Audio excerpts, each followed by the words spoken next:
vin, spiritueux, fromage.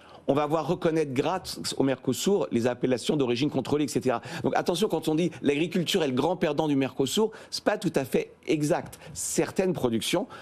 Quatrièmement, vous avez aussi des gagnants du côté de l'industrie. Alors vous me direz, bah oui, mais il faut en tenir compte. Enfin, dans le débat, on ne les entend pas. Je suis assez étonné.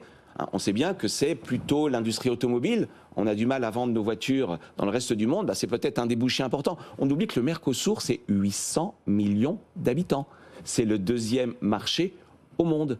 Donc à l'heure où la Chine... Puis en plus, cinquième point, intérêt stratégique, à l'heure de la guerre commerciale, à mon avis, à venir avec les États-Unis, le marché américain va se fermer si Trump gagne. Ah, le marché va se fermer si Trump gagne. Bah, vous voyez bien, avec les droits de douane, avec les droits de douane annoncés, on va avoir une guerre commerciale. Oui, enfin les droits de douane, c'est Biden qui les a mis là, à 100%. Oui, mais là, on a des annonces quand même assez fortes de Trump. Plus la Chine qui va du coup, par effet de ricochet, exporter plus vers l'Europe. Bah, il faut que nous trouvions des débouchés. Bah, un débouché, par définition, intéressant, c'est le Mercosur. On nous parle de dérisking à longueur de journée. On est trop dépendant de la Chine. Bah, là, on a une opportunité, mais extraordinaire. Pas seulement d'exporter, d'importer aussi des composants, des produits stratégiques. Parce que l'Amérique du Sud, c'est le lithium, c'est le cobalt. Donc si on veut être moins dépendant d'autres régions du monde... Donc ce que je veux dire par là, ce qui me gêne dans ce débat, c'est qu'on a l'impression qu'il n'y a que le sucre, la volaille et le bœuf. Je ne dis pas que ça n'est pas important.